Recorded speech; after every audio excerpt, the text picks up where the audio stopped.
Okay, I want you to picture something for a second. Picture a real estate agent. Hmm. Not, not the ones you see on those glitzy reality shows in LA with the Ferraris and all that. Right, the reality, not the dream. Exactly. I'm Yeah. talking about the guy on the ground here in, say, Mumbai or Delhi or Bangalore. He's standing on a street corner. Maybe it's 35 degrees out. The humidity is just through the roof. He's got two phones. He's sweating through his shirt. And he looks frantic. That is a very specific and I'm afraid a very common image. That is the look of hustle, but without any direction. Yes. And we tend to romanticize that, don't we? We say, oh, look at him grind. He's working so hard. Right. But the stack of documents we are diving into today, which comes from the GIO Real Estate Academy, it suggests that this frantic energy isn't a sign of success at all. No. It's actually a symptom of a business model that is, about to collapse. It's the difference between just motion and actual progress. Mm. And what we're looking at today is this course. It's called Why System, a sure shot success recipe. Yeah. It's basically a manifesto on how to stop being that sweaty, frantic guy on the corner. And start building a real asset. Exactly. And the stakes here are, they're really high. I found this statistic in the intro of the course that, honestly, it terrified me. 80%. The burnout rate. The burnout rate. 80% of real estate agents quit the industry within their first 2 years. Wow. They just vanish, they burn through their savings, their patience, and they exit.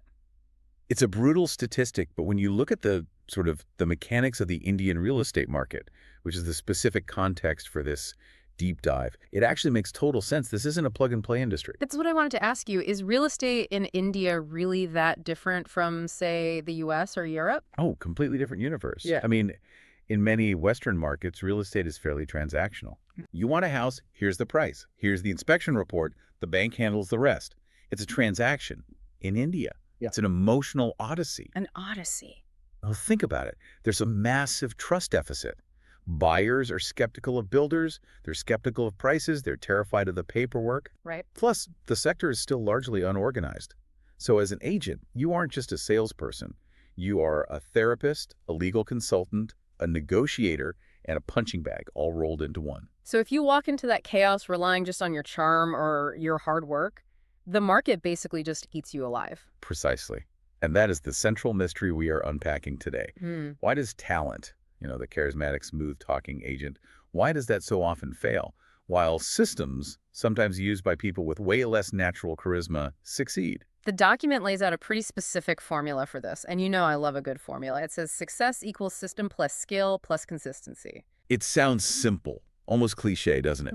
But the system part, that is the variable that most people ignore. They think, well, I have the skill, I have the consistency, I'll just work harder. There's a line in the text that really stood out to me. It said, in India, real estate is not tough. Lack of system is tough. That's the aha moment right there. Yeah.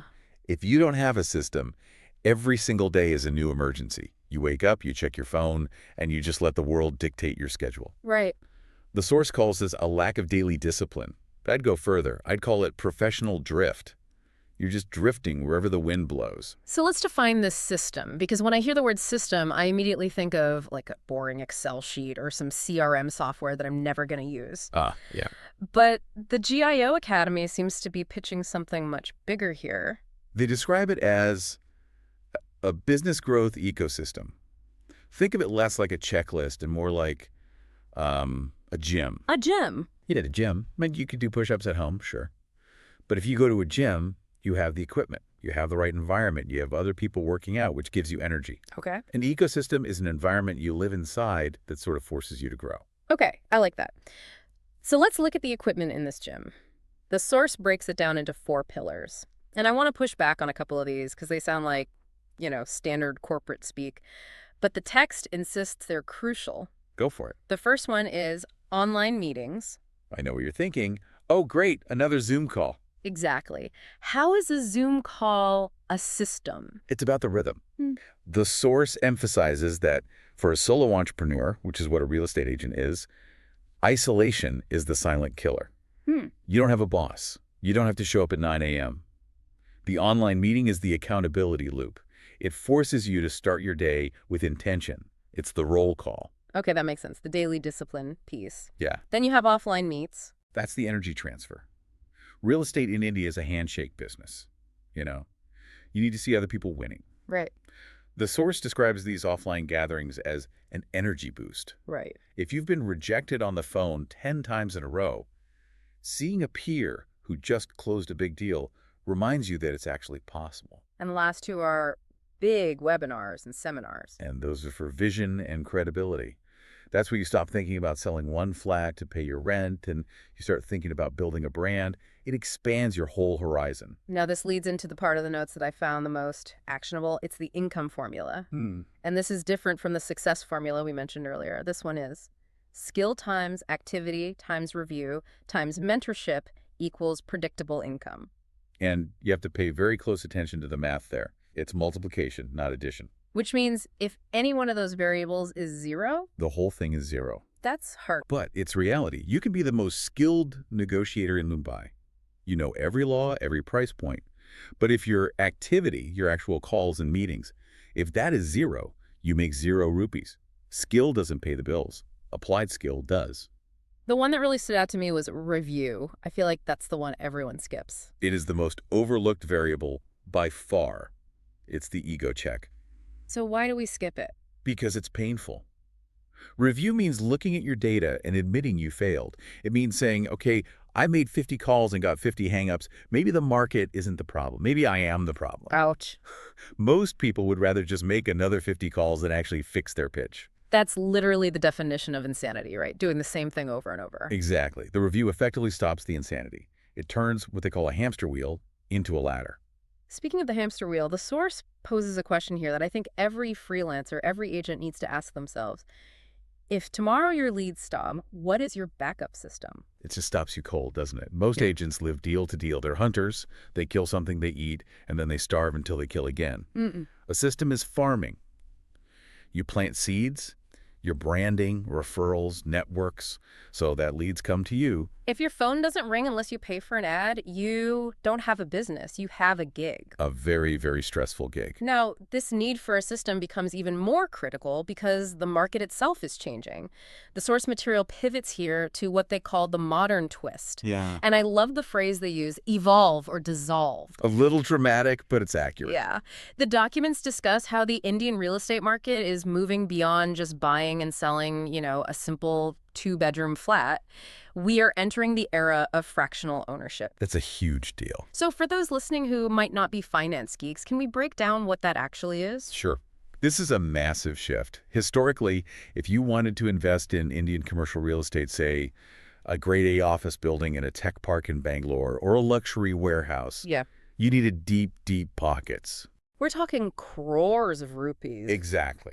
It was a club for the ultra-rich. So the average person was totally locked out. Completely. You bought a small apartment or you bought nothing. Fractional ownership changes all of that. It democratizes the asset. Oh. It allows an investor to buy a slice of that high-value asset. Maybe you put in 25 lakhs instead of 25 crores. You own a fraction, and you get a fraction of the rent. The source mentions specific examples, like luxury villas in Goa or co-working spaces in Mumbai. But here's the catch, and this ties right back to our system. Selling a slice of a commercial building is not the same as selling a home to a newlywed couple, is it? Not at all. It's completely different language. When you sell a home, you're selling emotion. Yeah, look at the view. Imagine your kids playing here. Right. When you sell fractional ownership, you're selling logic. You're selling a spreadsheet. You're selling a spreadsheet, exactly. You are talking to high net worth individuals. The source calls them H&Is. These people don't care about the view. They want to know about yield, ROI, that's a return on investment, and exit strategies. And the notes warn, agents who don't upgrade their knowledge will lose market relevance. It's a harsh truth. I mean, if you try to pitch a sophisticated H&I investor using the same script you use for a first-time homebuyer, they will laugh you out of the room. Right. You need to understand the numbers. You need to understand compliance, things like SEBI guidelines. That's the Securities and Exchange Board of India. Right. And seeing SEBI in a real estate course is a wake-up call. The game has leveled up. If you are selling fractional ownership, you are essentially selling a financial product.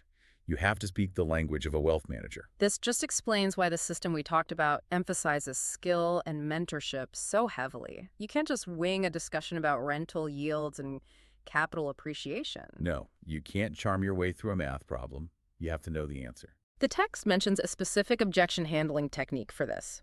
Fractional ownership reduces risk own a slice of luxury without the full burden. That's a really compelling line. It frames the investment perfectly. Mm-hmm. Why buy one whole apartment and deal with the leaky faucet and the tenant yourself?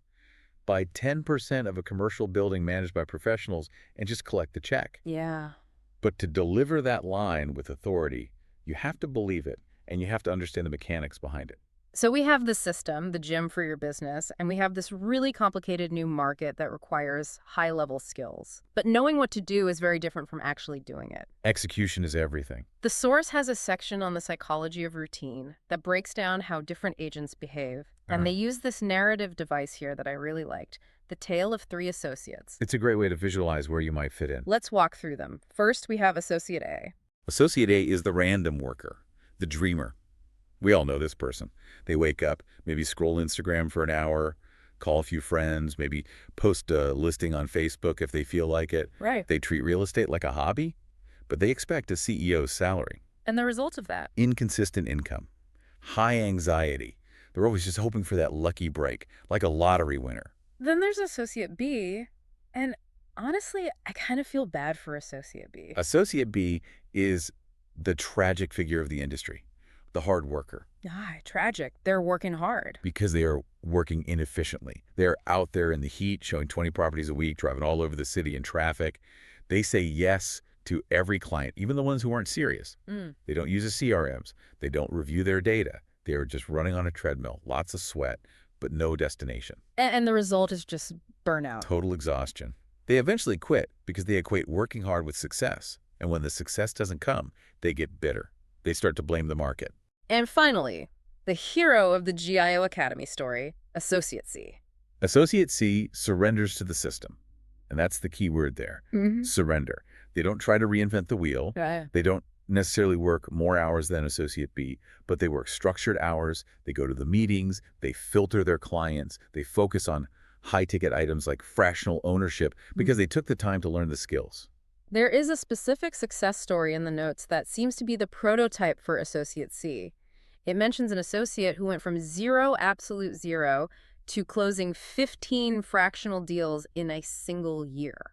Think about that for a second. 15 deals.